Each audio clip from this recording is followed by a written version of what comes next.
Ok, meus irmãos, vamos orar então? Soberano Deus, te louvamos, te exaltamos, porque tu és o nosso Deus, o nosso único Deus. Obrigado, Senhor, pelo dia que o Senhor nos deu e pelo restante ainda desse dia que está por findar. Obrigado porque até aqui o Senhor nos ajudou, até que o Senhor nos guardou.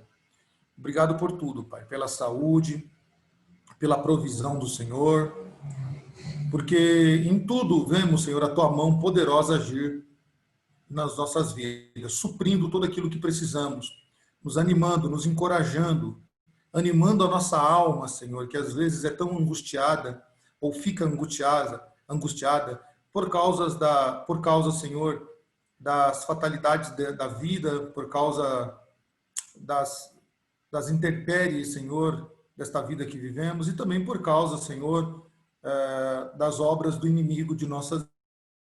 Mas sempre quando chegamos nesse estado, o Senhor nos alegra com a esperança da salvação, com o amor, reconhecendo que o Senhor tem um amor diferenciado, Senhor, um amor que é muito maior do que aquilo que conhecemos.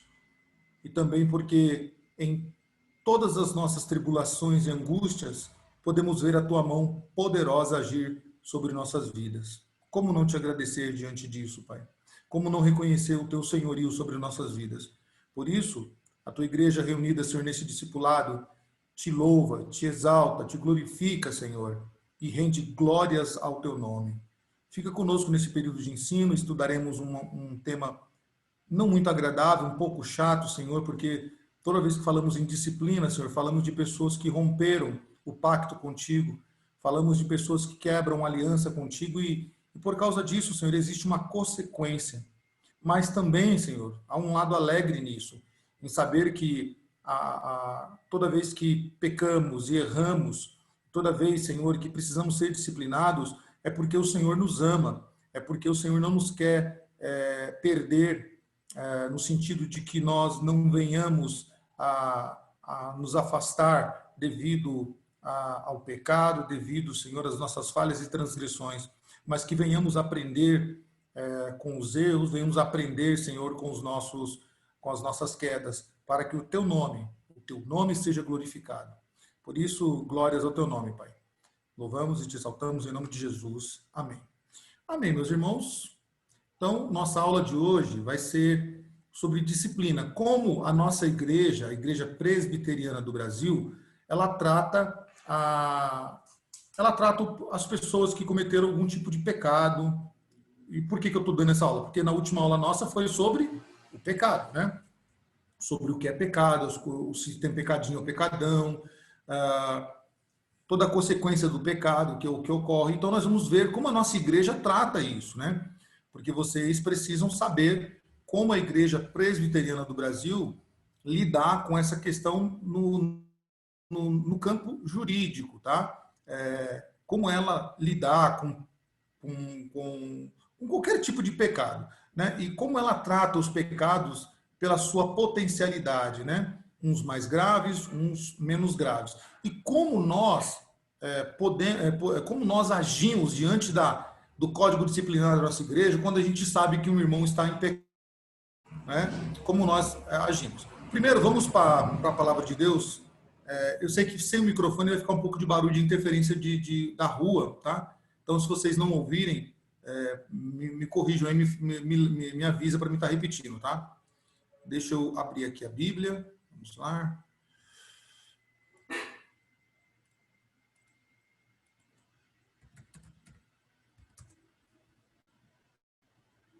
Vamos a Bíblia Sagrada aqui, ok. Vamos lá para Salmo 51, tá? Primeiro nós vamos ler o Salmo 51. Deixa eu tirar essa abinha aqui, porque eu gostaria que essas abinhas fossem para cá. Isso, beleza. Você também. Você pode voltar para lá. Ok, assim fica melhor.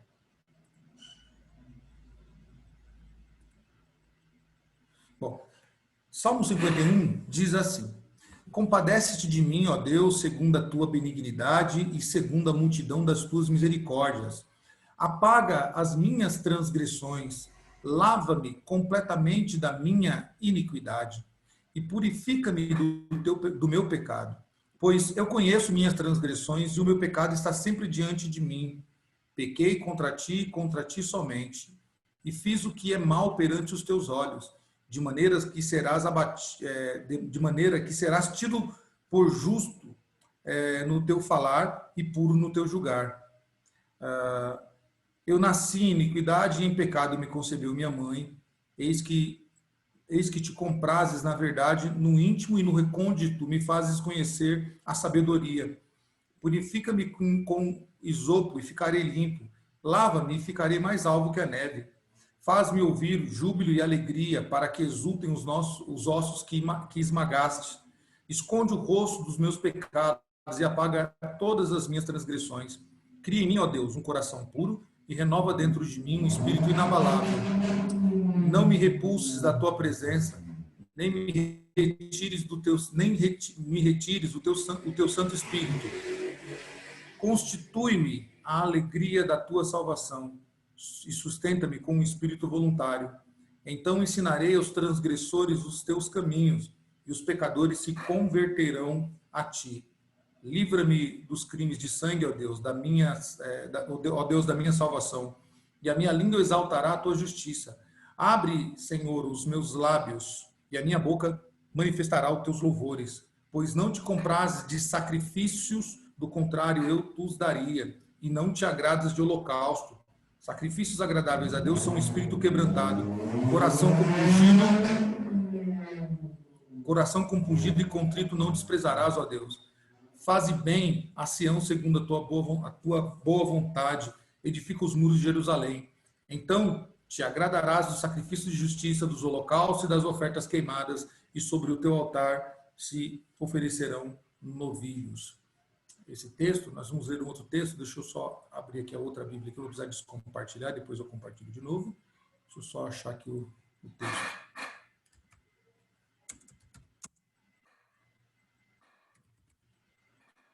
Vou pedir aí para a Lília abrir Mateus 18, Lília. Você vai estar abrindo aí para ler para nós, tá?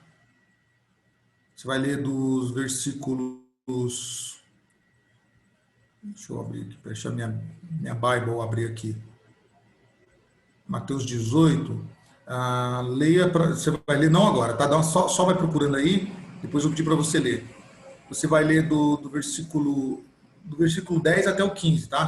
Deixa separadinho aí. Eu vou pedir para o Leandro, tá abrindo um outro texto para nós lermos. Deixa eu só procurar aqui.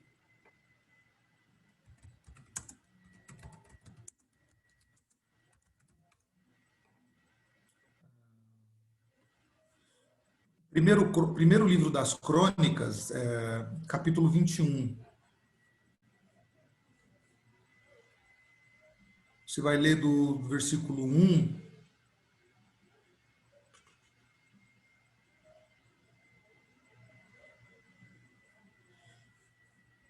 até o versículo 13, tá? Então você vai ler do versículo 1 até o versículo 13 de Crônicas 21. Deixa eu abrir aqui.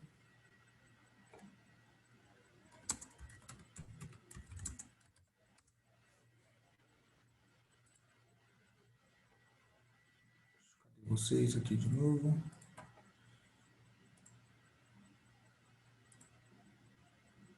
Pronto, voltando. Se achou, pode ler, viu, Leandro?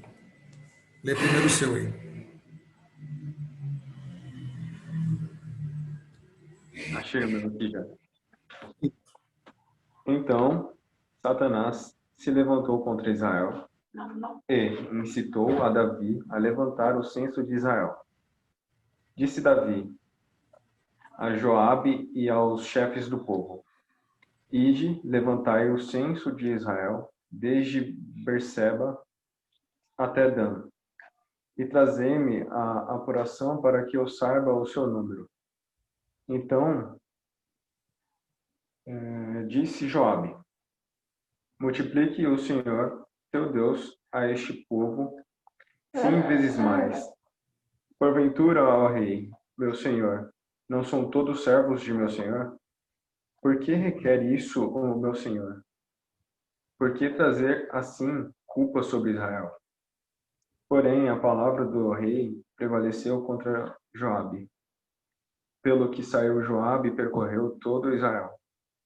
Então voltou para Jerusalém. Deu Joabe a Davi o recenseamento do povo. Havia em Israel 1.100.000 homens que puxavam da espada, e em Judá eram 470.000 homens que puxavam da espada.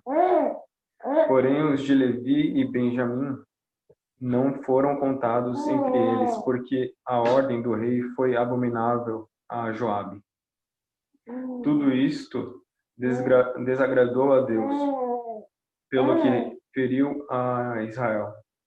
Então disse Davi a Deus: muito pequei em fazer tal coisa, porém agora peço-te que perdoes a iniquidade do seu servo, porque procedi muito loucamente. Falou, pois, o Senhor a Agade, o vidente de Davi, dizendo: vai e dize a Davi: assim diz o Senhor, 3 coisas te faço. Escolhe uma delas, para que ta faça. Veio, pois, Gade a Davi e lhe disse: assim diz o Senhor, escolhe o que queres.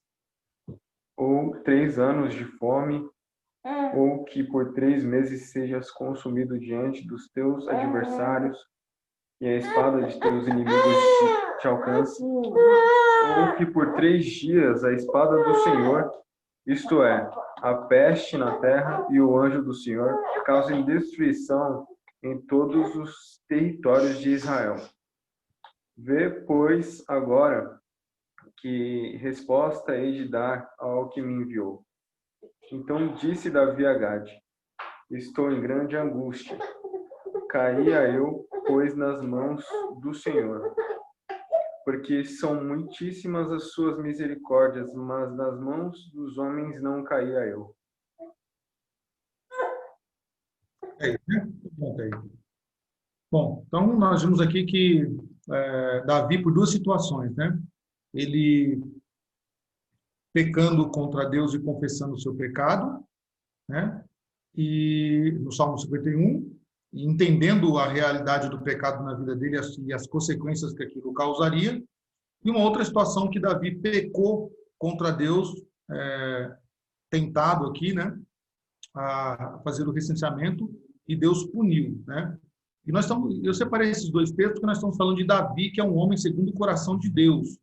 É um homem escolhido por Deus para ser o rei de Israel, um homem amado por Deus, né? E Deus não poupou Davi diante do pecado dele, né? Tanto no primeiro caso quanto no segundo. Lília, pode ler para nós o Mateus?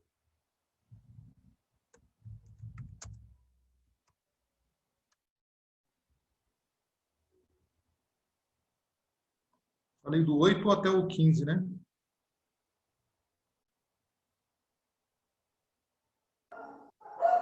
Tá ouvindo? Sim, agora sim. Ah, tá. Vede, não desprezeis a qualquer desses pequeninos, porque eu vos afirmo que se os anjos nos céus veem incessantemente a face de meu Pai Celeste, porque o Filho do Homem veio salvar o que estava perdido. Que vós parece, se um homem tiver 100 ovelhas e uma delas se extraviar, não deixará ele nos montes as 99, indo procurar a que extraviou? E se porventura a encontra, em verdade vos digo, que maior prazer sentirá por causa desta, que pelas 99 não se extraviaram. Assim, pois, não é da vontade de vosso Pai Celeste, que pereça um só destes pequeninos. Desculpa o barulho, gente, dos cachorros. Sem problema. Se teu irmão pecar contra ti, vai arguí-lo entre ti e ele só. Se ele te ouvir, ganhaste a teu irmão. Pode ler até o 17, sabe? Se, porém, não te ouvir, toma ainda contigo uma ou duas pessoas, para que, pelo depoimento de 2 ou 3 testemunhas, toda palavra se estabeleça. E se ele não os atender, diga-o à igreja. E se recusar ouvir também a igreja, considere-o como gentil e publicano. Isso aí. Então, as Escrituras do Novo Testamento, elas advertem, né, quanto ao pecado de um irmão, né? Claro, nós temos que ter provas disso, tá? De que esse irmão esteja pecando e fazer conforme o texto bíblico aí, né? Advertir o irmão, aconselhar o irmão, e ele não aceitando, aí traz uma testemunha, não aceitando, leva ao conselho, não aceitando, aí ele deve ser tratado como um descrente. Bom, mas o que a nossa igreja, nossa igreja, ela diz sobre a questão de pecado? Como é o Código de Disciplina? Vocês nunca leram o Código de Disciplina da nossa igreja, né? Então, depois eu vou mandar a lição de casa. São 16 páginas. Lição de casa para o feriadão. Ler o Código da nossa igreja. Vocês precisam saber disso, são leis, tá?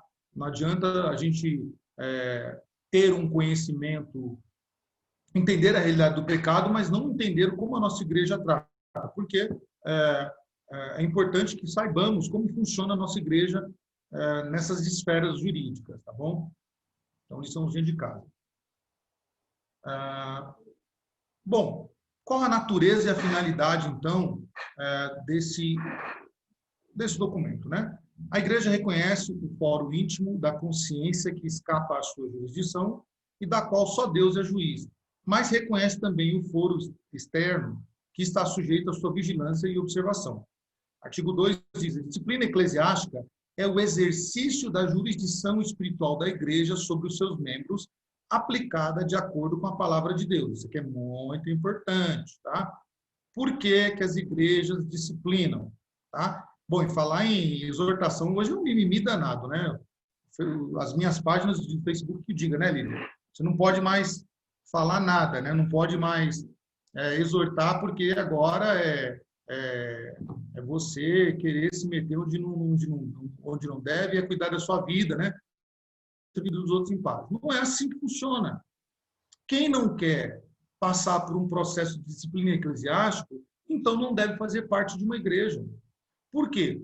O problema das pessoas hoje é que elas querem todos os benefícios da igreja, né? Elas querem estar respaldadas por uma teologia, elas querem dizer que pertence a uma igreja histórica igual a nossa, né? Com uma teologia saudável, querem os benefícios da igreja, seja quais sejam, quais forem, né? Mas não querem também assumir as suas responsabilidades, e quando isso acontece, as pessoas já ficam com o nariz torcido, já se sentem agredidas, ou acham que isso é uma invenção humana, né? Depois eu vou ler alguns textos, a gente vai ler alguns textos, né? Para vocês entenderem que o que a nossa igreja está fazendo, o que está dentro desse manual aqui, esse manual está agindo de acordo com as Escrituras. Então, a disciplina, né? Ela tem um caráter de jurisdição espiritual sobre quem? Os membros. É importante isso, tá? Sobre membros. A igreja só disciplina membros. Ela não disciplina pessoas que estão visitando, ela não disciplina as pessoas que são membros não professos, que é aqueles membros que não, aquelas pessoas que batizaram, mas não fizeram a profissão de fé ainda, ou que nasceram na igreja, são filhos de crente, mas não são ainda membros da igreja. Então a igreja disciplina os seus membros, tá? De acordo com a palavra de Deus. Então a igreja não toma nenhuma decisão jurídica no sentido de disciplina baseado em achismo, baseado em invenção humana, mas ela age de acordo com a palavra de Deus, tá?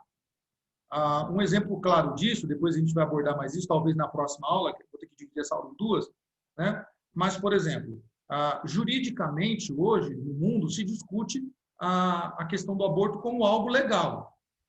E, logo, logo, a gente vai ter que lidar com essa realidade, que vai ser algo dado como não passível de crime, tá? Isso é algo que vai ao curso natural. Só que a igreja vai continuar defendendo juridicamente que isto é pecado, né? E quem fazer parte daquela igreja, quem quiser fazer parte daquela igreja, terá que estar diante desta jurisdição, e não da jurisdição federal, tá? Isso, depois a gente discute mais isso semana que vem. Então, isso que eu quero que vocês gravem. A disciplina na nossa igreja, ela tem um caráter de jurisdição espiritual sobre membros da igreja, de acordo com a palavra de Deus. Então, nós precisamos saber o que a palavra de Deus diz sobre pecado, nós vimos isso na aula passada. Então, baseado naquilo que a palavra de Deus diz que é pecado, e não o que o Samuel acha, não o que a Lilian acha, não o que o Leandro, a Gabriela e o Ben acham, mas o que a palavra de Deus diz que é pecado, tá? Então, é isso que a igreja age. Toda disciplina, e aqui é interessante também, ó, toda disciplina visa, isso é muito, muito importante, ó, edificar o povo de Deus. Irmãos, Deus queira e proteja-nos, proteja a mim e vocês, de que nós não tenhamos que passar por uma disciplina. Mas se nós passarmos por uma disciplina, nós devemos entender que essa disciplina, ela visa nos edificar, corrigir-nos, né, de possíveis escândalos, erros ou faltas. E também ela visa o quê? Promover a honra de Deus. Por quê? Nós aprendemos na aula passada que o pecado é o quê? É uma ofensa direta a quem? A Deus.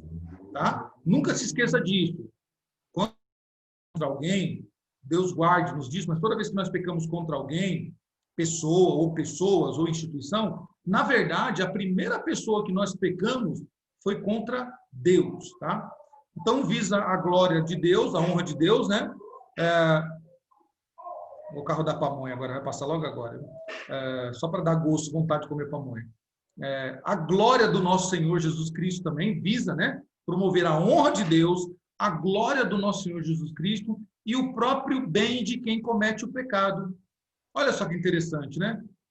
Então, ela visa disciplinar, essa disciplina, ela visa corrigir escândalos, erros, faltas, promover a honra e a glória do nosso Senhor Jesus Cristo e também para o próprio bem das pessoas, tá? Os membros não comungantes e outros menores, né? Fica esperto, hein, Ben? Sobre a guarda de pessoas crentes, recebem os cuidados espirituais da igreja, isso que eu disse para vocês, ó, mas ficam sob responsabilidade direta e imediata das referidas pessoas, que devem zelar pela sua vida física, intelectual, moral e espiritual. Exemplo aqui. O Ben cresceu, está com 7 anos. Claro, o Ben ainda não tem idade para fazer profissão de fé. Se o Ben for pego falando uma palavra esdrúxula, ou bem fazer algum gesto obsceno, ou fazer alguma coisa que infira como pecado, a igreja não pode disciplinar o Ben, né? Não pode, tá? Mas o que faz? Chama o Leandro e a Gabriela, explica os fatos a ele, e o Leandro e a Gabriela é que vão ser responsáveis de corrigir o Ben. Não, claro, não estou falando de correção aqui de coisa, mas de correção, chegar o menino, conversar com ele e falar, filho, não é assim que nós procedemos, não foi assim que nós ensinamos vocês, né? Papai e mamãe são crentes, né? Nós acreditamos na palavra de Deus, o que você fez foi muito feio, desagradou a Deus, né? E você pecou contra Deus, então você vai lá e peça perdão para a pessoa. Então é isso que deve ser feito com aqueles que são menores, né? Ou pessoas não comungantes, tá? Pessoas não comungantes, elas devem ser chamadas à atenção, mas elas não podem ser disciplinadas. Tá? Tem um membro na igreja que ele é trapaceiro, né? Ou então ele tem alguma conduta indecente. Nós não podemos discipliná-los porque ele não é membro. Mas nós podemos adverti-lo, chamá-lo para um aconselhamento, chamá-lo para conversar, tá? Para que ele possa corrigir. Eu passei por uma situação dessa com um rapaz que não era membro professo ainda, né? Ele me confessou um pecado, né? Um pecado muito grave, ele me confessou. E ele me confessou com muito tristeza na alma, né? Eu percebi nele ali uma grande angústia. E ele falava, olha, eu quero me tornar membro, mas como eu posso me tornar membro assim, com isso, tal, e fui me relatando. E nós oramos juntos, nós paramos ali a nossa sessão de discipulado e começamos a fazer o quê? Orar a Deus, ler as escrituras, conversar, né? Entender, eu procurei entender um pouco da situação da vida dele, mostrei para ele como a palavra de Deus trata, passei um pouco de experiência para ele daquilo que eu vi ao longo da vida. E graças a Deus, esse rapaz hoje está liberto, né? Hoje é um membro, professo, e está liberto daquilo que tanto o afligia. Só que assim, ele não poderia ser disciplinado. Se ele fosse membro, ele seria disciplinado, né? Passaria pelo nosso Código Penal. Deu para entender essa parte? Então, só recapitulando para vocês. A disciplina na nossa igreja, ela visa uma questão de jurisdição espiritual para membros da igreja, de acordo com as escrituras. Tá? Só um minutinho, Lília, já chamo você. E toda disciplina, ela visa edificar o povo de Deus, corrigir escândalos, erros, falta, promover a glória e a honra do nosso Senhor Jesus Cristo, como o próprio bem de quem peca. E também, nós não podemos disciplinar pessoas que não são professos. Pronto, Lília, pode falar. Se eu confessar um pecado para você, vamos supor, a gente é amigo, e eu confesso um pecado para você. Você tem que falar para alguém, tipo, da igreja, para o conselho para a igreja? Depende do pecado. Depende do pecado. Se é um pecado de esfera que afetou só você, por exemplo, pornografia e outras coisas ligadas a vícios, coisas desse tipo, entendeu? Que seja coisas que não prejudicaram um terceiro. Então, nós tratamos o quê? Eu ajudo você com oração. Se eu perceber em você arrependimento, eu levo você, então, a entender a gravidade disso, a pedir perdão realmente a Deus, a orar, né? A se livrar de todo esse tipo de coisa. Se você não conseguir sozinha, nós temos outros meios de ajudar, leva você até pessoas que possam ajudar. Agora, se for um pecado, por exemplo, de adultério, um pecado de crime, de sangue, você, por exemplo, matou alguém, ou algo dessa esfera, entendeu? Que trouxe um prejuízo a terceiro. Nesse caso, você precisa ser levado ao conselho. Entendeu? Deu para entender? Se for algo que é relacionado a você só, a gente trata. Vamos supor, ó, se eu tô trabalhando. Sim.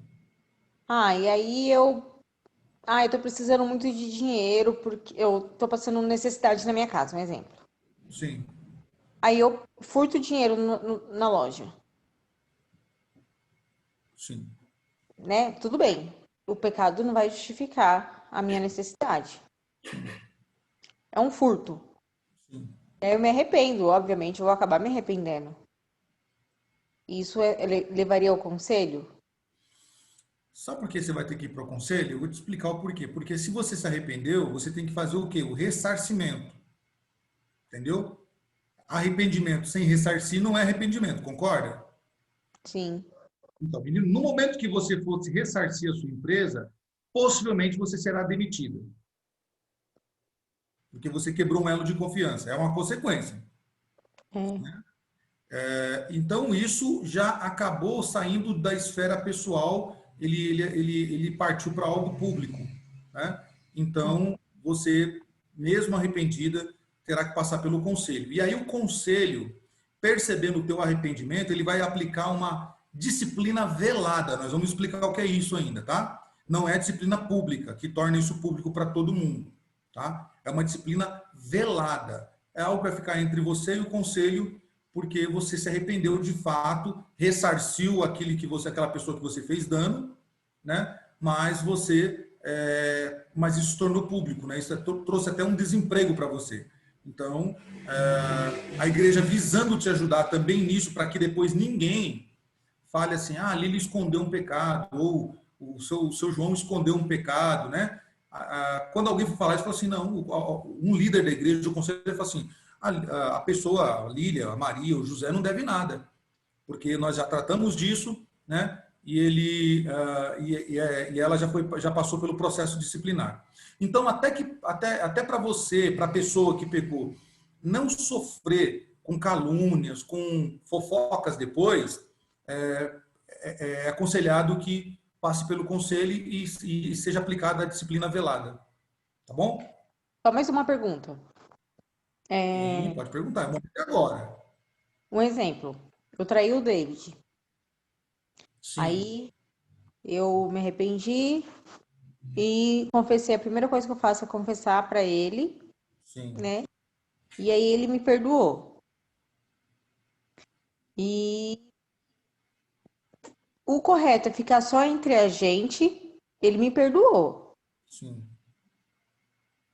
Ou tenho que levar isso para adiante? Então, é uma situação bem complicada a situação e eu vou te dizer que não é fácil respondê-la, né? Então, vou tentar ser muito prudente na resposta, tá? Porque não é uma resposta fácil. Uhum, Entende que tem uma terceira pessoa, você entende que tem uma terceira pessoa aí. uhum. Mesmo que haja o perdão de uma das partes, né, do marido ou da esposa, há uma terceira pessoa.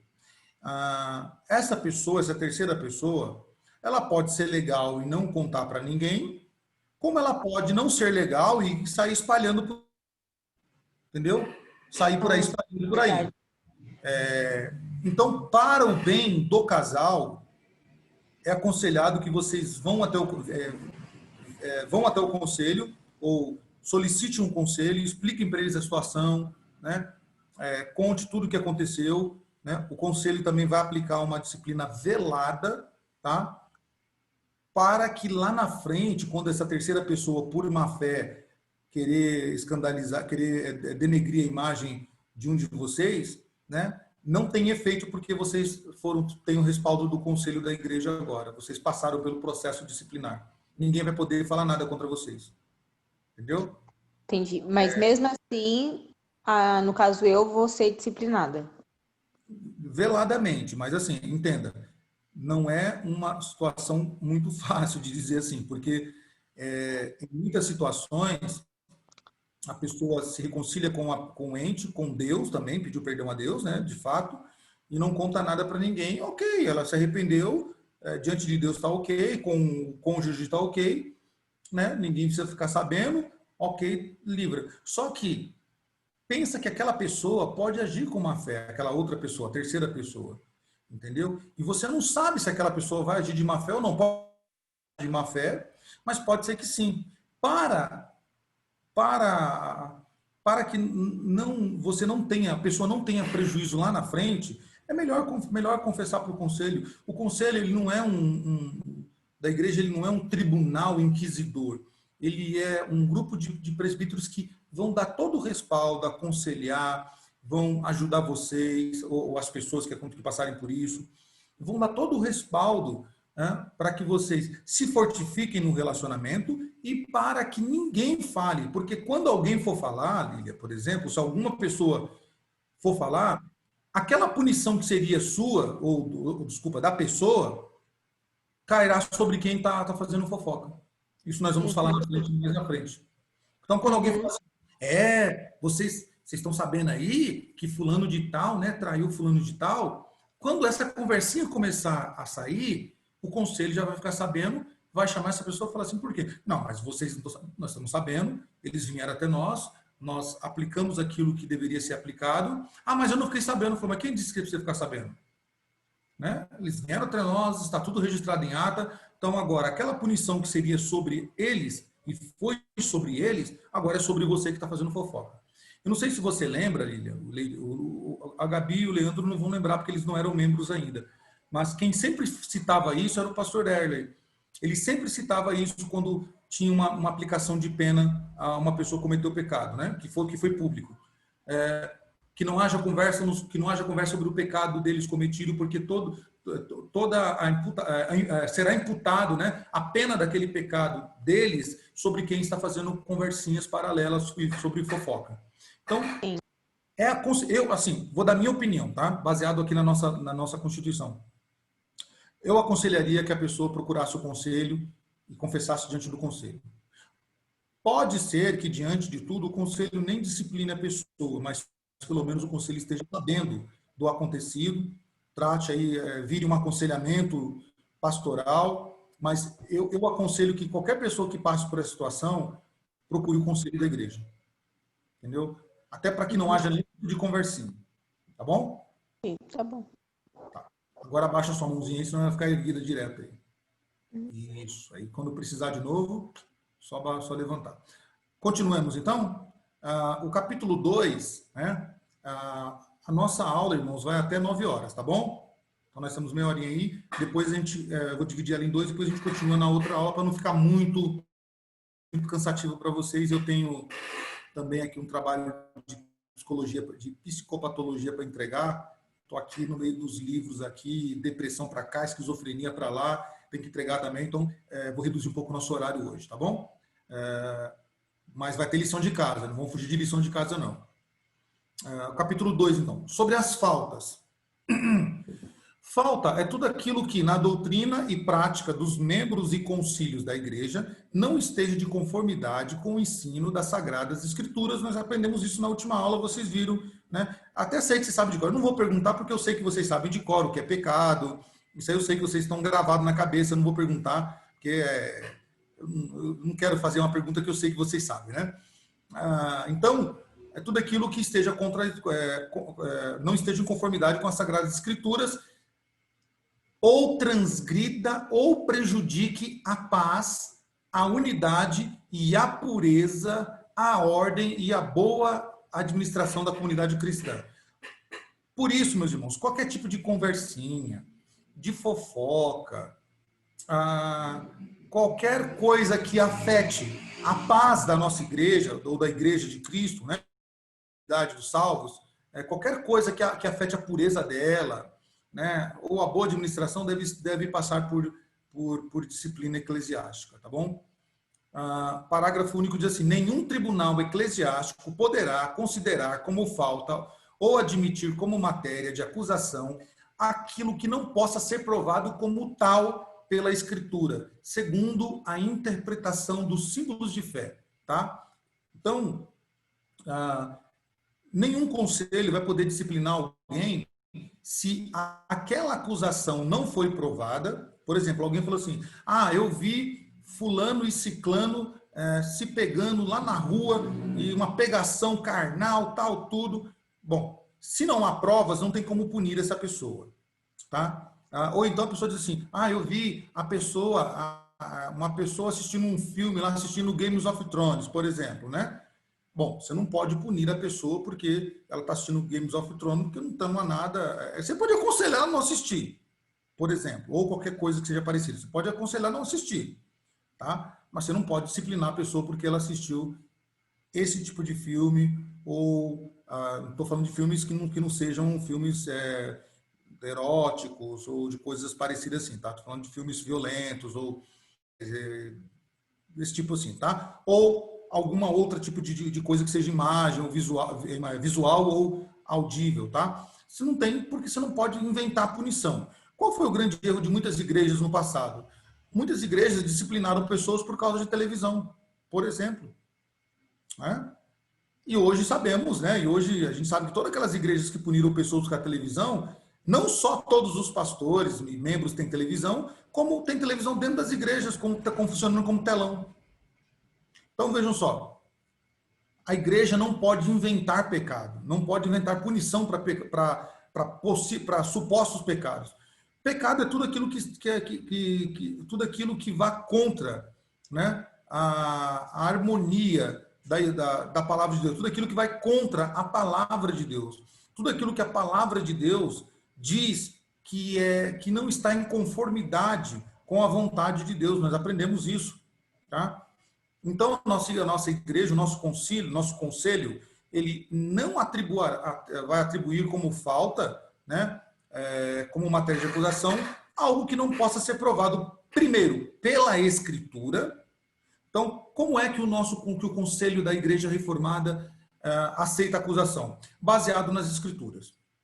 Então, por disciplina adultério? Porque está nas Escrituras. Por que a disciplina fofoca? Porque está nas Escrituras. Por que se disciplina o crime, aquele que comete crime, desvios de finanças, ou agressões físicas ou morais? Porque está na Escritura. Tá? Então, isso precisa ser observado. Isso está nos nossos símbolos da nossa igreja. Tá? O artigo 5 diz assim: a omissão dos deveres constantes no artigo 3º, tá, constitui falta passível de pena. E o que diz o artigo 3º? Que os membros não comungam... Vamos lá de novo aqui. A omissão dos deveres constantes no artigo 3º, né, da CI, constitui falta de pena. Então, não precisamos observar o 3 para poder cumprir o 5 aqui, tá? Então, não deve haver omissão, tá? Desses deveres, tá? O artigo 6. As faltas são de ação ou omissão, tá?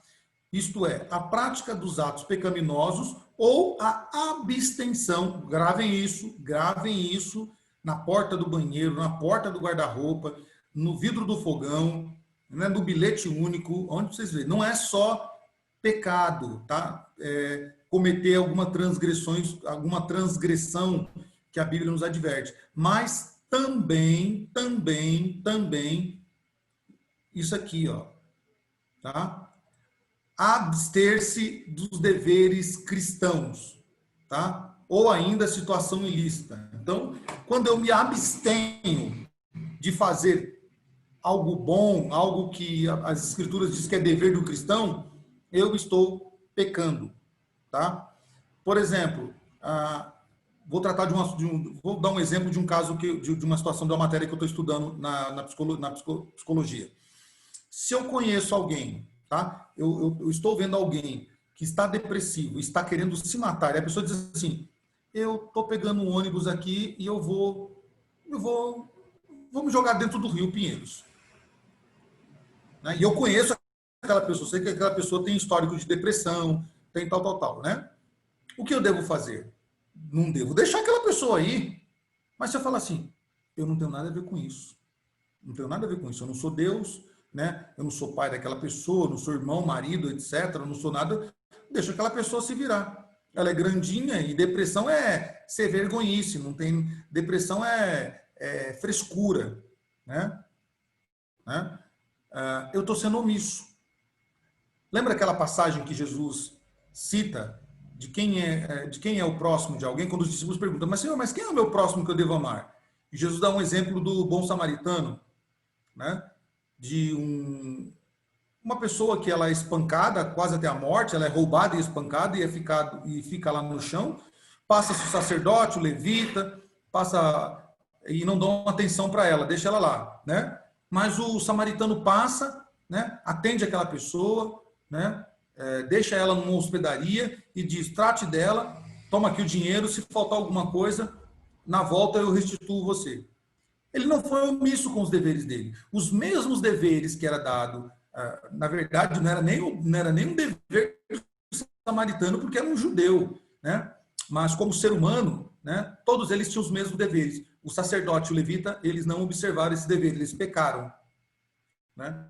O samaritano não. Então, é minha obrigação, né? E eu estarei pecando e passível de punição se eu me abster dos meus deveres cristãos, tá? Então, tenho que tomar muito cuidado com isso. Não é só falta ou ação, uma falta de pecar literalmente, cometendo algum desses pecados já citados, mas também eu me abster de fazer algo que é meu dever, tá? Tá dando para entender aí, né?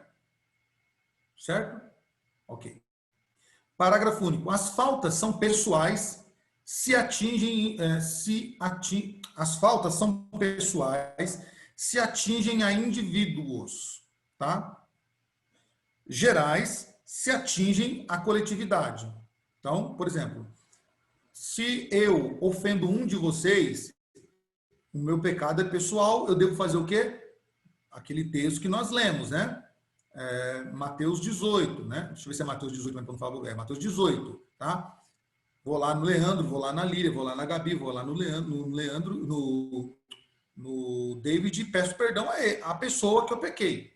Se ela é geral, atingiu uma comunidade, uma família, uma empresa, um grupo de pessoas, eu devo pedir perdão a essas pessoas, tá? Se ela é pública, como é que ela é pública? Ela, se for pública, então ela se torna o quê? Notórias. Então, se tornou público, todo mundo ficou sabendo do pecado, né? Se ela foi velada, né? Quando desconhecida da comunidade, tá? Então, ela pode ser pecado, ela pode ser uma falta pessoal, uma falta geral, ela pode ser pública ou velada, tá? Então, depois a gente vai explicar isso melhor, tá?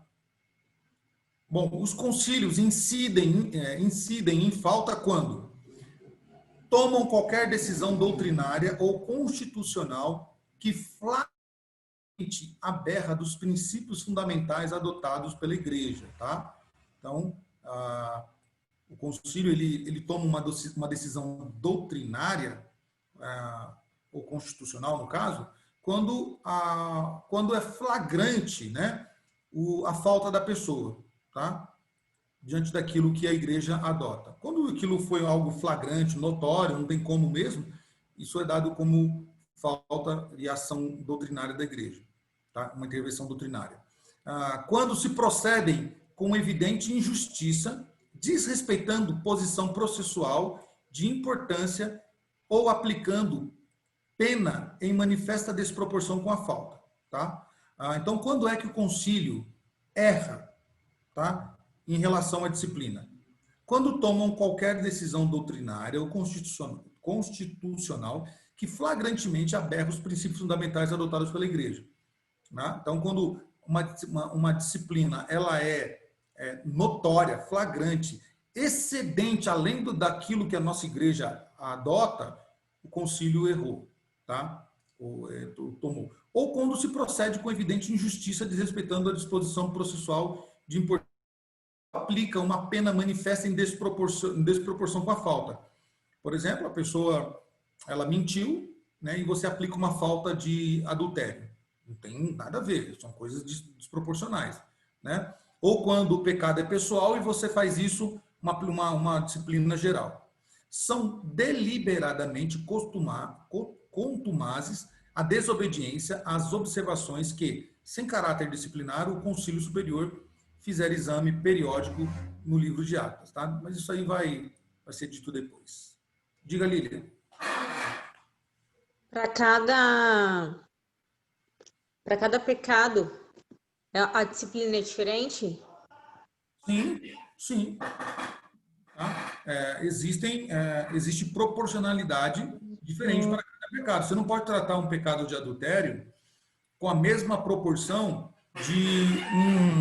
de um casal de namorado que, por exemplo,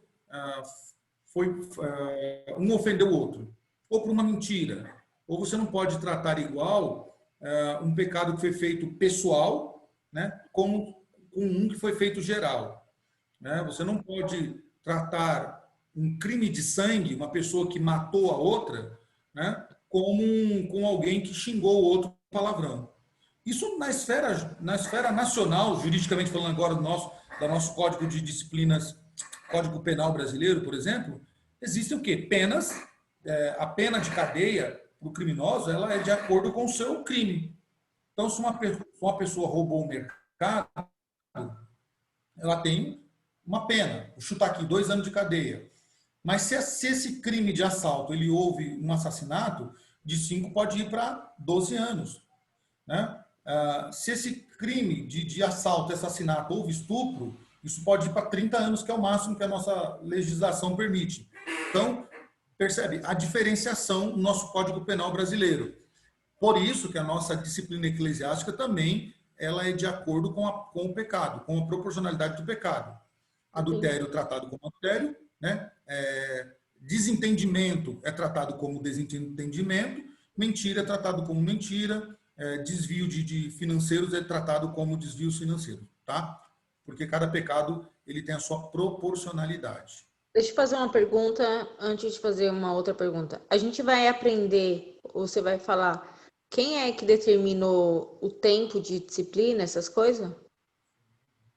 Na próxima aula, na semana que vem. Tá. Outra pergunta? Você falou que ia fazer uma Não, pergunta, agora uma outra pergunta, né? não, era isso mesmo, porque senão eu ia perguntar, mas tipo, quem adulterou vai ficar em disciplina, sei lá, 6 meses. Mas quem é que disse que tem que ser 6 meses? Da Ah, onde que inventaram isso? Mas aí você já falou que semana que vem a gente vai aprender, então eu não preciso fazer essa pergunta. exato. Então, nós vamos falar, tá? Então tá. Não haverá pena, tá? O capítulo 3 diz: não haverá pena sem que haja sentença eclesiástica proferida por um concílio competente após um processo regular. Ninguém na nossa igreja é disciplinado sem antes ter um processo regular. Ou seja, há uma acusação, eu vou resumir aqui, depois também vou falar disso. Como que é feito a questão? É feita uma denúncia via carta, tá? Então, por exemplo, eu fiquei quando o pecado ele é notificado, alguém tem que fazer uma denúncia ao conselho. Pode ser qualquer pessoa ou pode ser até mesmo o próprio conselho, uma das pessoas do conselho. Emite uma carta de convocação, né? Aquela pessoa, então o conselho ficou sabendo, olha, fulano, o irmão X cometeu um pecado. Então alguém formula uma denúncia, tá? Isso é levado até o conselho se reúne e trata daquele caso, tá? Trata daquele caso, desculpa, convoca aquela pessoa, o irmão X, tá? Só um minutinho, irmão.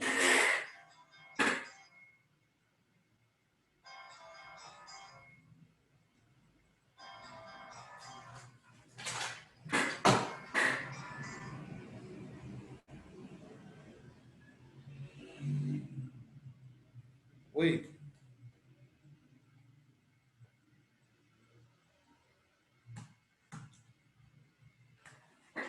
Alguém me ligando, mas acho que não era importante, não. Vamos lá, então, houve uma denúncia, tá? Alguém emitiu uma denúncia. Após aquela denúncia, o conselho se reúne, analisa aquela denúncia, então faz o quê? Uma convocação à pessoa que foi denunciada. A pessoa que foi denunciada, então, ela é convocada. Ao ser convocada, ela comparece diante do conselho. O conselho, então, então, formula para ela o porquê que ela está lá, né? Explica para ela o porquê que ela está lá. Diante da acusação, é lida a carta para ela. Ela, então, tem o direito de fazer o quê? De se defender, se caso ela entende que ela não é culpada daquilo. Então, é feito o quê? É aberto o quê? Um processo jurídico, tá? É feito ali. Então, a pessoa diz, olha, eu não tenho, isso aí que estão falando, essa acusação é injusta e eu quero me defender. Ela tem todo o processo para se defender, tá? Após isso, então, ela ficando provado a culpa dessa pessoa, então ela passa pelo processo disciplinar. Então, isso é muito importante, tá? Qualquer pessoa que você saiba que foi disciplinada, por mais que ela diga que foi injusto, ela passou por um processo disciplinar, desculpa, por um processo jurídico, tá? Onde ela teve direito de defesa. Ela não vai poder, só se ela foi igual o Lula, né? Que diz que vai morrer dizendo que é golpe, tá? E que ninguém foi competente para julgar. Então, vejam até esse exemplo interessante, né, do ex-presidente Lula. Ele foi julgado por juiz de primeira instância, por um tribunal competente, né, o que é o quarto tribunal do TRF4, né? Então, ele passou por pessoas competentes, mas ele diz que foi golpe, né, que é injusto, com provas, evidências e tudo. Então, dentro da igreja também tem pessoas que vão falar que o presbítero não é competente, que o pastor não foi injusto com ele. Deixa eu passar o carro falante aqui. Então, eles vão dizer, não, mas o meu processo foi injusto, a minha punição. Como injusto? Foram um conselho, um conselho que julgou a pessoa com, no nosso caso, 15 pessoas. Né? Será que as 15 pessoas estão erradas, né, numa votação? E outra, ninguém tem prazer de sentenciar ninguém. Né? Ninguém tem prazer de chegar lá assim, vou disciplinar o irmão X, vou disciplinar o irmão Y. Ninguém faz isso. Né? Não há prazer nisso. Tá? Então, esse processo ele é um processo muito árduo, não é feito assim do dia para a noite, às vezes demora 1 mês, 2 meses, em alguns casos se estica um pouco mais, tá? Porque recorre, chama testemunha, procura-se fatos, tá? Então é um negócio muito extenso, porque não há prazer de um conselho nenhum em disciplinar ninguém, tá? Faz isso até com muita dor no coração, tá? Então não pode haver sentença eclesiástica sem que, não há pena, desculpa, sem que haja uma sentença eclesiástica. Somente depois da sentença. Essa sentença é proferida por um conselho competente. Os concílios só podem aplicar admoestação, tá? E aqui a gente vai ler esse tópico que a gente para, tá? Admoestação, que consiste em chamar à ordem o culpado, tá? Verbalmente ou por escrito, foi o que eu disse para vocês. Eu falei escrito porque geralmente o nosso conselho é escrito, mas pode ser verbalmente, de modo reservado, tá? Exortando a corrigir-se. Então, Lilian, por exemplo, respondendo, aí voltando àquela sua pergunta primeira lá, caso de um pecado que você confesse, seja ele qual for. O conselho pode entender que só cabe uma admoestação. Irmã, você pisou na bola, irmã, não faz isso, né? Procure se estar mais próximo de Deus, leia mais a palavra. Talvez você pecou desse jeito aí porque você está ausente do corpo, você não tem lido as escrituras, não tem focado muito na oração. Então, eles podem fazer isso, tá? Uma exortação para quem cometeu a falta, verbalmente ou por escrito, né? Também, assim como a acusação, pode ser de modo reservado, tá? Essa exortação é de modo reservado, não é em algumas igrejas, é que vocês não fizeram parte de algumas igrejas que eu fiz, né? Era feito lá na frente, lá no dia da ceia, chamava o irmão, nós queremos chamar aqui o irmão X. O irmão X ia lá na frente, todo envergonhado. O irmão X, irmãos, ele roubou dele, né, R$1.000, né? Mas o irmão X se arrependeu de ter roubado os R$1.000. E o irmão X confessou os seus pecados, que ele roubou R$1.000 na empresa dele. E hoje o irmão X já passou por disciplina e quer se reconciliar com o corpo de Cristo porque ele roubou R$1.000 da sua empresa. Todos estão de acordo com o perdão do nosso irmão? Você perdoa, mas você fica assim, caramba, o irmão roubou R$1.000. Caramba, você entende que não precisava ser dito para as pessoas, né? Porque foi algo que o irmão confessou. Eu estou falando do caso, esse caso foi real, tá? O irmão confessou, né?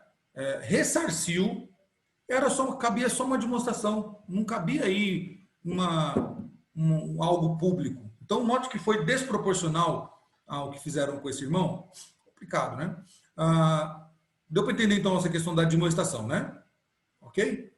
Se não entenderam, levanta a mãozinha, tá? O conselho também pode tomar uma ação processual de afastamento. Esse processo ele implica em que em referência aos membros da igreja, consiste em serem impedidos de comunhão, tá? Então, pode haver aqui um impedimento de comunhão com a igreja, tá? Em referência, porém, aos oficiais, consiste em serem do seu ofício. Primeiro, deixa eu por tópicos aqui, que isso aqui é bem grande, né? Primeiro, então, a pessoa que pecou e o conselho entendeu que não é uma admoestação, mas ela precisa sofrer um processo disciplinar um pouco mais denso, então ela vai ser tirada da comunhão da igreja, ou seja, ela vai ficar impedida de tomar a ceia, de exercer algumas atividades em grupos da igreja, no nosso caso, por exemplo, de participar ativamente de alguns grupos, né, das nossas sociedades, tá? Não estou falando de liderança por enquanto, estou falando de participação, tá? Então, ela vai estar fora de comunhão, tá, com a igreja. Quanto aos oficiais, consistem em serem impedidos do exercício do ofício. E se for o caso da comunhão da igreja, tá? No caso de diácono, presbítero e pastor, a coisa é bem mais grave, tá? Eles perdem o seu oficialato. Isso é muito triste. A única maneira que alguém perde o seu oficialato é quando ela comete um pecado grave, tá? Então, ela é impedida não só de exercer, mas ela perde. Por exemplo, eu tenho 5 anos de diaconato, eu estou no 2º ano, né? ou terceiro, sempre me esqueço, acho que é 2012, acho que é o terceiro, vou para o terceiro ano agora. Quando venci meus 5 anos de diáconos, talvez eu não vá para a reeleição, porque eu já estarei no último ano do seminário pronto para ir para o pastoreio, né? Então me tornarei um presbítero docente, né? Ou regente, desculpa, regente. Então não precisarei ser. Só que assim, eu nunca vou deixar de ser diácono, né? Não existe desconsagração, tá? Agora, uma pessoa perde o seu diaconato ou o seu presbiterato se ela comete um pecado faltoso, conforme as cláusulas da nossa igreja. Então ela tem que passar por todo o processo de novo. Ela vai ter que esperar 3 anos, né? Ou, primeiro, cumprir a disciplina, esperar mais um tempo, ser indicado por 5 pessoas de novo na igreja para poder ter o limite da votação, ir para uma eleição, ser eleito pela igreja para exercer de novo. Diga, Lilian. Você levantou a mãozinha, hein? Mas aí você já respondeu. Eu ia perguntar se a pessoa perde para sempre, mas aí você... Acho que você já respondeu falando que a pessoa perde, mas aí eu acho que consegue voltar. Consegue, mas eu vou dizer para você, são raros os casos que voltam, raros. Por quê? Uma que a pessoa ela fica com vergonha, né? E em algumas igrejas ela perde a confiança. Infelizmente, tá? É triste, mas é isso. A pessoa perde a confiança. Muito triste isso, porque às vezes são pessoas boas, né? Oficiais bons, mas complicado. Eu passei por um processo desse numa outra igreja com um pastor, né? Ele teve que exercer o pastorado dele em outra igreja, porque na igreja que a gente fazia parte, ele não foi mais visto como pastor. Ele perdeu o pastoreio. Hoje ele pastoreia uma outra igreja, né? Muito parecida com a ex, mas infelizmente não deu, né? O afastamento deve se dar-se quando o crédito da religião, a honra de Cristo e o bem do faltoso exigem mesmo depois de ter dado satisfação ao tribunal. Aplica-se por tempo indeterminado até o faltoso dar prova do seu arrependimento ou até que a sua conduta mostre a necessidade de ser imposta uma pena mais severa. Aqui vai ter um pouquinho daquela resposta sua, Lília, sobre quem determina, né? O conselho, no primeiro caso, em relação ao oficial, referente ao afastamento, a perda de comunhão, a primeira coisa que o conselho faz, ele deixa por tempo indeterminado, porque toda vez que alguém pecar, o conselho vai colocar um presbítero, em alguns casos um diácono, para acompanhar a pessoa faltosa. E se essa pessoa mostrar arrependimento de fato, né, e as suas condutas forem condutas de arrependimento, o conselho geralmente ele acaba com a punição ali, tá? Então não determina-se 1 ano, 2 anos, tá? Antigamente tinha isso, tá? Teve pastores aí, para pastores antigamente era uma punição de 5 anos. 5 anos, tá? Na Assembleia de Deus aconteceu um caso muito curioso, né? Numa votação que teve na convenção, eles estavam votando para punição para líderes, né? E um dos pastores diz assim: temos que ser rígido com o líder. Eu proponho aqui diante do tribunal que se aplique uma pena de 12 anos no caso dos pastores e presbíteros que pecarem, que forem faltosos quanto à nossa Constituição, né? E foi seguido, né? Ele era um pastor muito influente, muito querido, tal, pregador aí que pregou no mundo todo, tal, tudo, né? E beleza, foi aprovado. Adivinha quem foi o primeiro a ser punido pelaquela decisão? Ele. 12 anos, porque ele foi o mentor da lei, né? Então, às vezes, antigamente tinha isso, e é um exagero tudo, mas às vezes Deus permite para a pessoa não ser tão dura e tão severa com a pessoa que pecou, porque não é um intuito da igreja ser duro, ser carrasco, ser pesado, colocar sabe, um peso a pessoa já está com o peso do pecado ali, já está triste porque pecou, já está arrasada. Para que a igreja vai colocar um peso a mais? Não é a intenção do nosso conselho fazer isso, dos conselhos da igreja reformada. Então, não se coloca um tempo, tá? Não se determina um tempo. é um tempo indeterminado até que a pessoa mostre arrependimento. Então, quanto menos a pessoa mostra arrependimento, Lilian, mais ela vai ficar em disciplina. Vamos em caso, né? Um caso aleatório. A pessoa foi disciplinada por conduta, por uma conduta moral, não condizente com as escrituras. O conselho avaliou, ela falou, não, mas eu não sou assim, mas tem provas, tem aqui, tem print, tem tal, tudo. Não sou, não tô. O conselho falou, amigão, tem prova, tudo aqui, então, querendo você ou não, você vai passar por um processo de disciplina, porque nós visamos o seu bem. Coloca-se uma pessoa para aconselhar ela, então ela fica por tempo determinado. Só que, passa-se repetindo a mesma coisa. E além de repetir a mesma coisa, a pessoa fala mal do conselho, fala mal da igreja, fala mal dos crentes. Entende como ela não vai sair da disciplina? Ela vai continuar na disciplina. Tá? Infelizmente, tem casos desses aí, né? A pessoa pode ir para outra igreja? No caso da igreja reformada, Lília, não é possível, porque, por exemplo, se qualquer um de nós mudarmos de igreja, nós fomos para uma outra igreja reformada, seja em São Paulo, fora de São Paulo, até fora do Brasil, é necessário, quando você bater em outra igreja, o conselheiro fala assim, de onde você veio? Fala assim, eu vim de Santo Amaro. Então, fala, beleza, tranquilo. Então, este conselho entra em contato com o conselho de Santo Amaro, ou daqui do Horizonte, ou do Horizonte é Santo Amaro, ou de qualquer uma igreja do nosso presbitério, né? Entra em contato, a pessoa fala assim, não, essa pessoa está em disciplina. Isso já aconteceu, tá? De uma pessoa sair de uma igreja e ir para outra, quando bater lá, ela foi recebida como membro e o conselho daqui fala assim, vocês não poderiam ter recebido essa pessoa, porque essa pessoa está em disciplina. E aí a pessoa tem que voltar, cumprir a disciplina para depois ir para lá de novo, tá? Tem vários casos desses. A disciplina tem que ser cumprida na própria igreja. Na própria igreja, tá? Na própria igreja, porque ela pecou naquela igreja. Então, ela precisa ser acompanhada naquela igreja. Entendi. Eu não posso tirar eu errei, eu quero cumprir minha disciplina na igreja do litoral porque eu tô com vergonha. Não. Só se hipoteticamente você fosse mudar para lá, por exemplo, ó, você está mudando, você chega no conselho e você arrependeu do seu pecado, tá?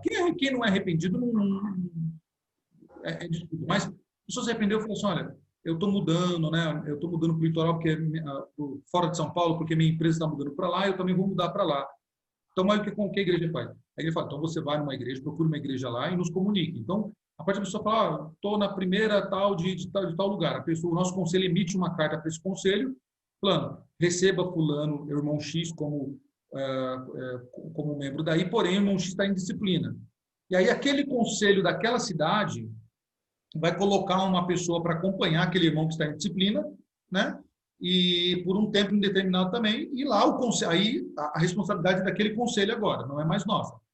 E aquele conselho vai, então, nos comunicar quando esse irmão for colocado como membro de novo. Entendeu? Mas precisa comunicar, mesmo assim, precisa comunicar ao nosso conselho. Tá? Então, esse é o caso do afastamento. Tá? O caso do afastamento. O caso mais grave aí, para a gente encerrar, só tem mais dois. Tá? O caso mais grave é o caso de exclusão. Tá? Que é um caso triste. Eu confesso para vocês que é um caso muito triste. Viu? Que consiste em eliminar o faltoso da comunhão da igreja. Esta pena só pode ser imposta quando o faltoso se mostra incorrigível e contumaz. Quando a pessoa não quer, Lilian, passar pelo processo de disciplina, Leandro, quando a pessoa não quer aceitar a decisão do conselho, quando ela entende que ela quer viver naquele mesmo, aí ela é excluída da igreja. Tá? Eu já participei de um. É muito triste, você sabe como é muito triste, não é legal, a gente se entristece porque a gente gosta das pessoas, né? Então é muito triste, é um processo muito duro para a igreja, para o conselho da igreja.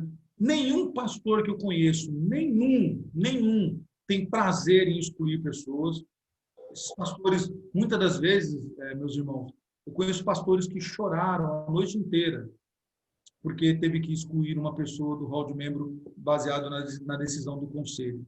Samuel, quando a pessoa é excluída, a gente pode continuar tendo contato com a pessoa?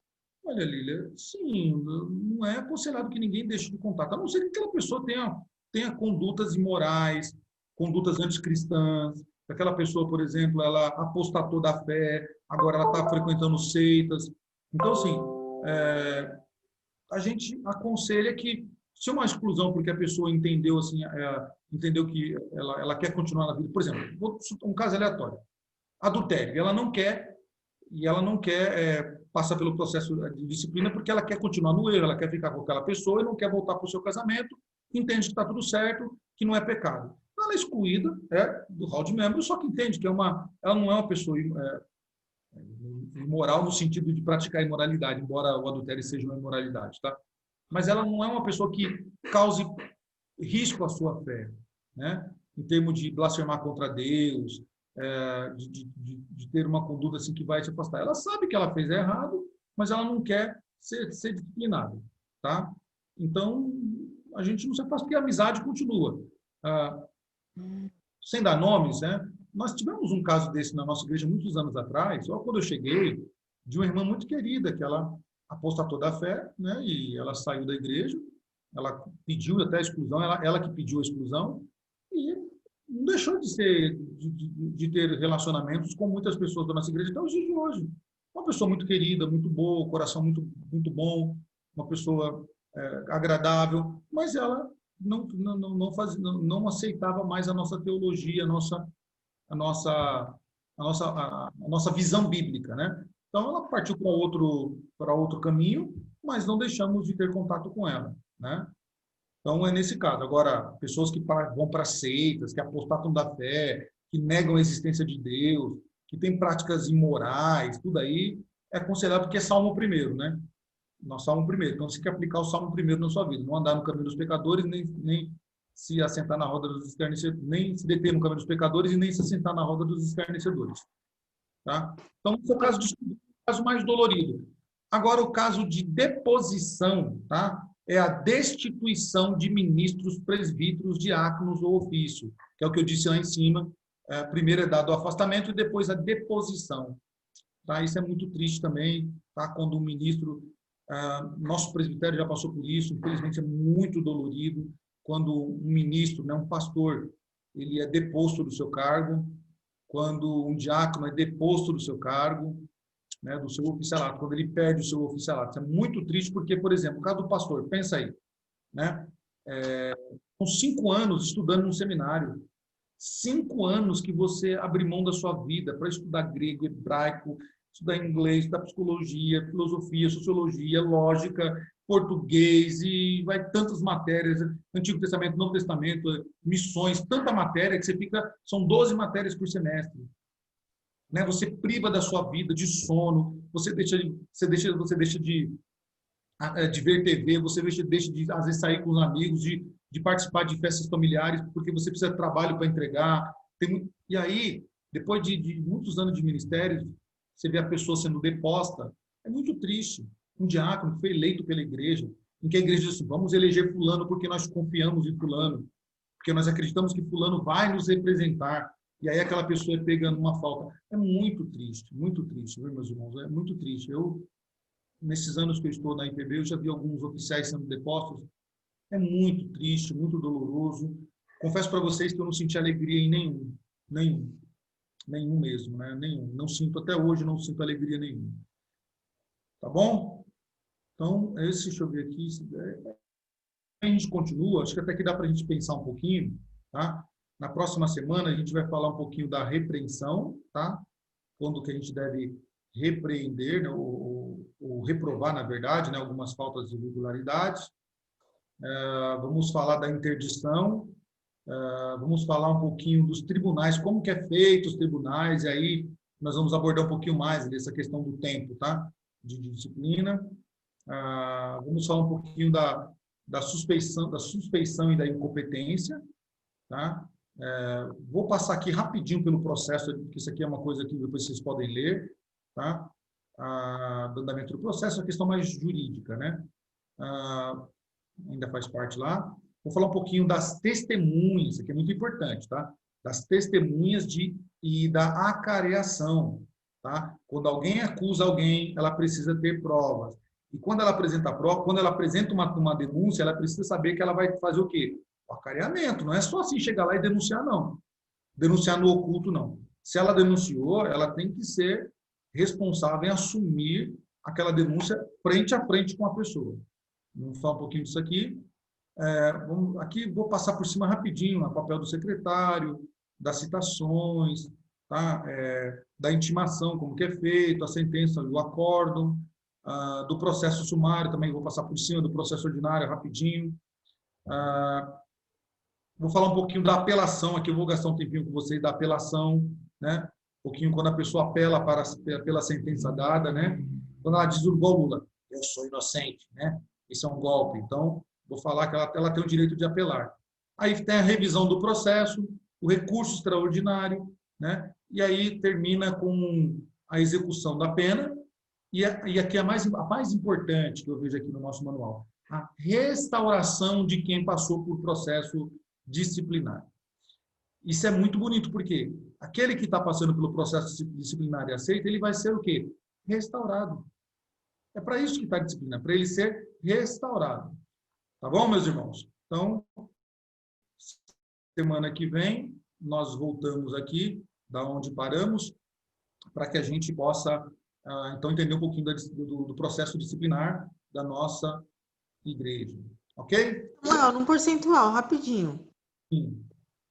De 10 pessoas que é disciplinada, quantos realmente são restaurados? 9. Nossa! 9. Isso é o mais glorioso, 9. Dentro do tempo que eu estou na IPB, o percentual que eu tenho visto são de 10 restaurados, de 10 ações disciplinares, 9 são restaurados. Graças a Deus por isso. Que surpresa agora. Então, por isso que eu estou passando isso para vocês, que eu achei muito importante vocês saberem disso, né, do Código Disciplinar, e que ele, aplicado corretamente, conforme as Escrituras, o índice de restauração é alto. Por que o índice de restauração é alto? Porque a nossa igreja é mais santa, porque o nosso conselho são homens maravilhosos, são, né, mas não são santos, não. Porque quando você faz um processo justo, um processo bíblico, a restauração é alta. Tá? Claro que tem bastante gente aí que não foi restaurada porque não quis, tá? Porque não quis, mas aí elas são o 1% aí. Bom? Na próxima aula, se o David estiver presente, eu vou contar um caso para vocês. Ok. Beleza, meus irmãos. Mais alguma pergunta para a gente encerrar?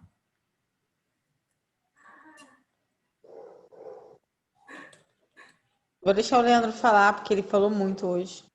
O Leandro tá só quietinho ali, né? O Ben também. O Ben deve estar mamando, tem vergonha. Só come. Não, a Gabi sumiu. Ali, tá com o Ben lá. Beleza. A Gabi acabou tendo que dar mamãe. Tranquilo, sem problema. Ela tá ouvindo lá, tá tranquilo. Ela não, que ela tá ouvindo, viu? Ela tá ouvindo lá. Ok, meus irmãos, vamos orar então. Depois que orar, vocês não saiam, fica aí que eu preciso falar com vocês, mas eu paro a gravação aqui, tá? Vamos orar? Senhor nosso Deus, te louvamos, te exaltamos e glorificamos o teu nome santo, glorioso, nome que está acima de todos os nomes. E te louvamos, Senhor, porque reconhecemos os teus feitos em nossas vidas. Reconhecemos, Senhor, tudo aquilo que o Senhor fez e continua fazendo em nossas vidas.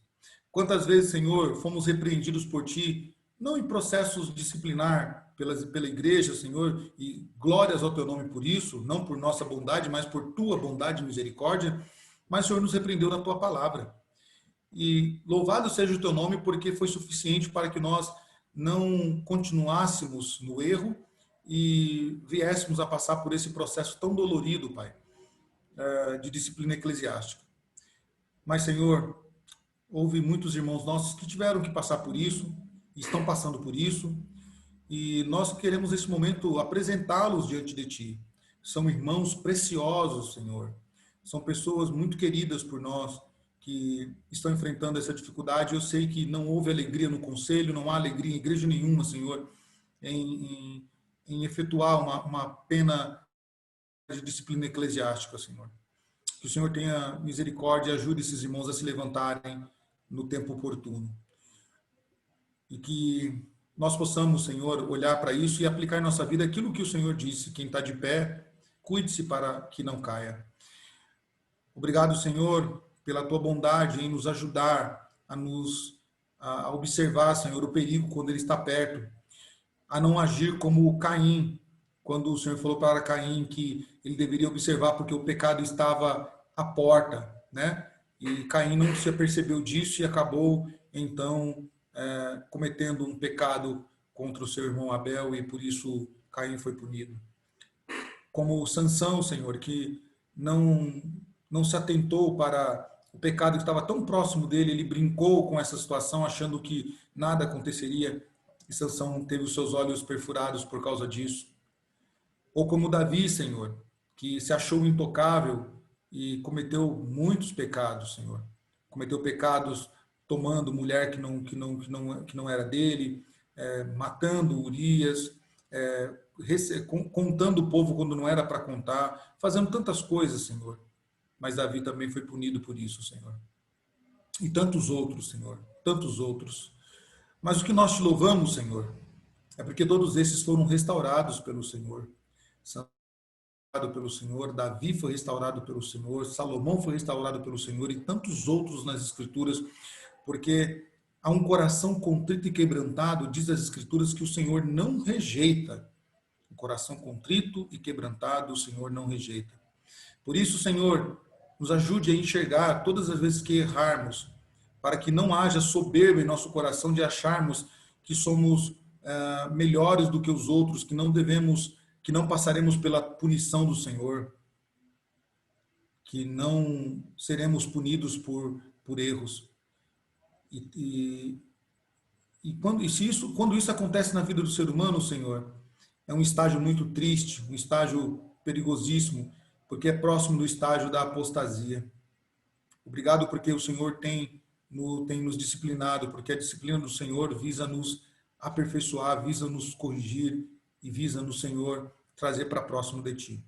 Obrigado por esta noite, obrigado por este momento de aprendizado, obrigado pela vida da Lili e do David. Eu peço pela vida do David, que o Senhor ajude o teu filho, que está bem fadigado hoje devido à carga do trabalho, que o Senhor restaure aí o teu filho dessas dores que ele está tendo, e abençoe, Senhor, a vida dele e da Lili. Também abençoe a vida do Leandro, da Gabriela, que eles continuem firmes e fortes, louvando ao Senhor, e também louvando a Ti pela vida do Ben, que eles possam educar essa criança nos Teus caminhos, ensinar a ele, Senhor, os valores da fé cristã, ensinando a ele como temer ao Deus que os pais deles creem, que o pai dele crê, que a mãe dele crê.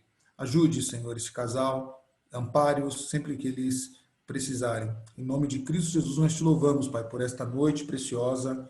Amém. Amém, meus irmãos. Assim, encerrando o nosso discipulado, deixa eu tirar aqui, cadê aqui, onde que está aqui? Ok, meus irmãos, Deus abençoe, viu?